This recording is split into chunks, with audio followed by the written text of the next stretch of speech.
আজি 21 ফেব্ৰুৱাৰী ৰাতিপুৱা 8টামান বজাত মই ওলালোঁ জিমলৈ বুলি। অফিচততো দিনটো বহিয়ে থাকোঁ। এতিয়া অলপ শৰীৰ চৰ্চা নকৰিলে আকৌ দুদিনমান পিছত বেমাৰে লগ নিদিব জানো।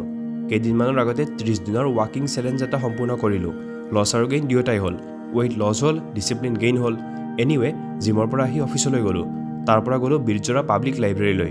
আজি অসম দৰ্শন আঁচনিৰ চেক বিতৰণী সভা আছিল। আমি পিছে অতিথি নহয়। আজিকালি এনেকুৱা চৰকাৰী সভাবিলাকত বিহাইণ্ড দ্য ষ্টেজ মানুহে হৈ পৰিছোঁ। বিহাইণ্ড দ্য ষ্টেজত বহিয়ে বিতৰণ কৰিবলগীয়া চেকখিনি ৰেডি কৰিলোঁ।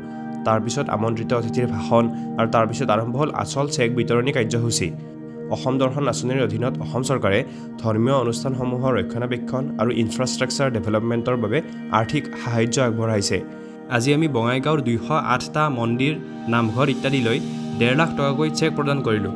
তাৰ পৰা আহি বঙাইগাঁও মিউনিচিপাল বৰ্ডৰ কেণ্টিনত দুপৰীয়াৰ আবেলিৰ আহাৰ খালোঁ।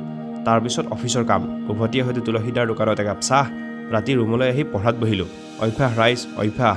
আজিলৈ ইমানে। আকৌ লগ পাম। বাই।